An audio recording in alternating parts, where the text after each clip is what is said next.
গল্পের আকাশ চ্যানেলের পক্ষ থেকে অক্ষয় তৃতীয়ার শুভ লগ্নে সবাইকে স্বাগত জানাচ্ছি। অক্ষয় শব্দের অর্থ হল যা ক্ষয়প্রাপ্ত হয় না।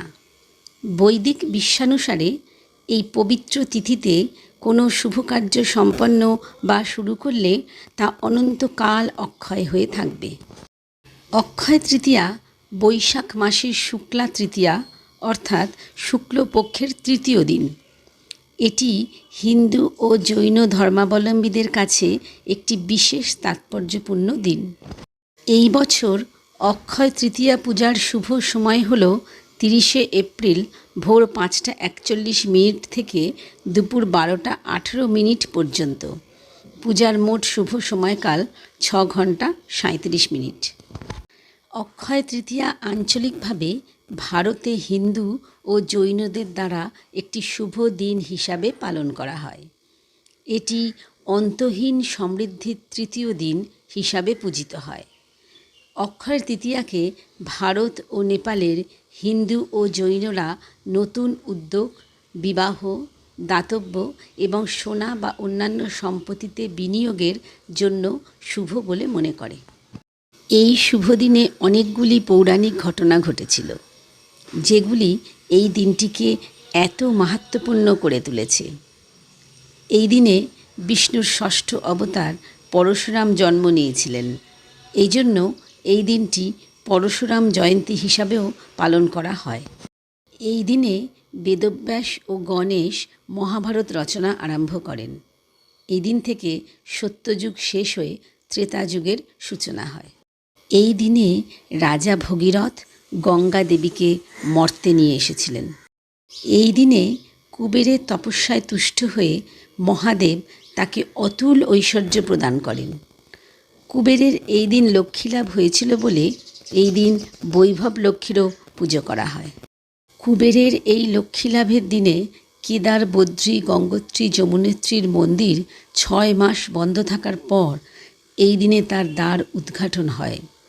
দ্বার খুললেই দেখা যায় সেই অক্ষয় দ্বীপ, যা 6 মাস আগে জ্বালিয়ে আসা হয়েছিল, সেটি এখনও প্রজ্বল্যমান। এই তিথি হতে পুরীধামে জগন্নাথ দেবের রথযাত্রা উপলক্ষে রথ নির্মাণ শুরু হয়। আধুনিককালে এই তিথিতে সোনার বা রূপোর গয়না কেনা হয়। মনে করা হয় এই শুভ তিথিতে রত্ন বা জিনিসপত্র কিনলে গৃহে শুভ যোগ হবে, সুখ, শান্তি ও সম্পদ বৃদ্ধি হবে। এই আশাতেই এই দিন মানুষ কিছু না কিছু কিনে থাকেন। অক্ষয় তৃতীয়া কথাটি সংস্কৃত ভাষা থেকে এসেছে।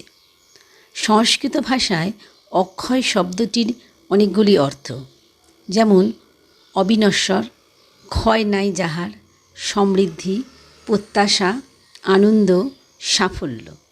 এবং তৃতীয়া শব্দটির অর্থ চাঁদের তৃতীয় দিন। হিন্দু পঞ্জিকায় বসন্তকালের বৈশাখ মাসের তৃতীয় চন্দ্রদিন। এইভাবে অক্ষয় তৃতীয়ার নামকরণ করা হয়। এই উৎসবটি ঋষি দুর্বাসা সহ অসংখ্য ঋষিদের দর্শনের সময় দেবতা কৃষ্ণের ছলনা দ্বারা দ্রৌপদীর অক্ষয় পাত্র ভরানোর ঘটনার সঙ্গে সম্পর্কিত। বনবাসের সময় পাণ্ডব রাজপুত্রেরা খাবার অভাবে ক্ষুধার্ত হয়ে পড়েছিলেন এবং তাদের অতিথিদের প্রথাগত আতিথেয়তা করতে না পারায় তাদের স্ত্রী দ্রৌপদী খুব কষ্ট পাচ্ছিলেন। তখন জ্যেষ্ঠ পাণ্ডব যুধিষ্ঠির সূর্য দেবতার কাছে প্রার্থনা করে একটি বাটি পেয়েছিলেন। যতক্ষণ না দ্রৌপদী তাদের সমস্ত অতিথিদের খাবার পরিবেশন শেষ করবেন এবং নিজে না খাবেন, ততক্ষণ সেই বাটিটি পূর্ণ থাকবে। কিন্তু ঋষি দুর্বাসা যখন জ্যেষ্ঠ কৌরব দুর্যোধনের চক্রান্তের শিকার হয়ে কয়েক শত ঋষিমুনি নিয়ে পাণ্ডব কুটিরে এসেছিলেন, তখন দ্রৌপদীর খাওয়া শেষ হয়ে গিয়েছিল।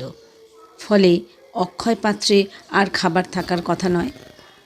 তখন দ্রৌপদী ভগবান কৃষ্ণকে স্মরণ করেন দুর্বাসা মুনির সেবা করার সুযোগ করে দেওয়ার জন্য।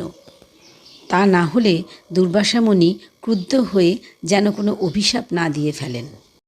দ্রৌপদীর কাছে সমস্ত কথা শুনে কৃষ্ণ বাটিটি আনতে বলেন এবং ছলনা করে শূন্য বাটি থেকে এক টুকরো খাবারের কণা খেয়ে বাটিটি আবার পূর্ণ করে দিয়েছিলেন। এইভাবে দ্রৌপদী ভগবান কৃষ্ণের সহযোগিতায় দুর্বাসা মুনির অবধারিত ক্রোধকে প্রশমিত করেছিলেন এবং পাণ্ডবদের তার অভিশাপের হাত থেকে রক্ষা করেছিলেন। অক্ষয় তৃতীয়াকে হিন্দুরা বিষ্ণুর ষষ্ঠ অবতার পরশুরামের জন্মদিন বলে বিশ্বাস করে। তিনি বৈষ্ণব মন্দিরে পূজনীয়। যারা পরশুরামের সম্মানে এটি পালন করেন তারা কখনো কখনো এই উৎসবকে পরশুরাম জয়ন্তী বলে উল্লেখ করেন। বিকল্পভাবে কেউ কেউ বিষ্ণুর অষ্টম অবতার কৃষ্ণের প্রতি তাদের শ্রদ্ধা নিবেদন করেন। শ্রুতি আছে যে ঋষি ব্যাস অক্ষয় তৃতীয়ায় দেবতা গণেশের সামনে হিন্দু মহাকাব্য মহাভারত পাঠ করা শুরু করেছিলেন। আরেকটি শ্রুতি যে এই দিনে গঙ্গা নদী পৃথিবীতে নেমে এসেছিলেন। ছোট চারধাম তীর্থযাত্রার সময় অক্ষয় তৃতীয়ার শুভ উপলক্ষে যমুনেত্রী মন্দির এবং গঙ্গোত্রী মন্দির খোলা হয়। হিমালয় অঞ্চলে শীতের সময় ভারী তুষারপাতের কারণে কেদার, বদ্রী, গঙ্গোত্রী, যমুনেত্রী মন্দিরগুলি বন্ধ হয়ে যায়। অক্ষয় তৃতীয়ার অভিজিৎ মুহূর্তে মন্দিরগুলির দরজা খোলা হয়। এদিন অনেক বাড়িতে এবং দোকানে পুজো করা হয়। অনেকেই জানেন না যে এই পুজোতে কী কী লাগবে, তাই এই পুজোর জন্য যা যা উপকরণ দরকার তার একটি ফর্দ দেওয়া হলো। যেমন সিঁদুর, পঞ্চগুড়ি, পঞ্চগর্ব, তিল, হরিতকি, ফুল, দূর্বা, তুলসী, বিল্বপত্র, ধূপ, প্রদীপ, ধূনা, মধুপর্ক 2 বাটি, আসনাঙ্গুরীয় 2, দই, মধু, চিনি, মিষ্টান্ন, ঘি, পুজোর জন্য শাড়ি, গামছা, নৈবেদ্য 2টো, কুচো ফল, জলপূর্ণ ঘট, পাখা 1টি এবং দক্ষিণা। এবার আসি অক্ষয় তৃতীয়ায় কী কী কিনবেন। অক্ষয় তৃতীয়ার দিনে আপনি সোনা, রূপোর গয়না, পিতলের বাসন, জমি, বাসভবন, যানবাহন, নতুন পোশাক, বই, আসবাবপত্র ইত্যাদি কিনতে পারেন। অক্ষয় তৃতীয়ায় ভুলেও এইগুলি কিনবেন না, তাহলে ঘরে অলক্ষ্মী চলে আসবে। অক্ষয় তৃতীয়ায় অ্যালুমিনিয়াম, স্টিল বা প্লাস্টিকের পাত্র কেনা এড়িয়ে চলুন। এই দিনে কাউকে টাকা দেওয়া বা নেওয়া থেকে বিরত থাকা উচিত। অক্ষয় তৃতীয়ায় কাঁটাযুক্ত গাছ এবং কালো রঙের পোশাক কেনা অশুভ বলে মনে করা হয়। অতএব আমরা উপলব্ধি করতে পারছি যে অক্ষয় তৃতীয়া তিথি পরম মহিমাময়।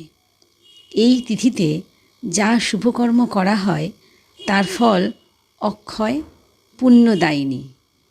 যা জ্ঞান আহরণ করা হয় এই তিথিতে তাও অক্ষয় প্রভাব ফেলে বুদ্ধিতে, চিত্ততে। তো ভিউয়ার্স, অক্ষয় তৃতীয়ার এই প্রতিবেদনটি যদি ভালো লাগে তাহলে আমাদের চ্যানেলটি লাইক, শেয়ার এবং সাবস্ক্রাইব করতে ভুলবেন না কিন্তু।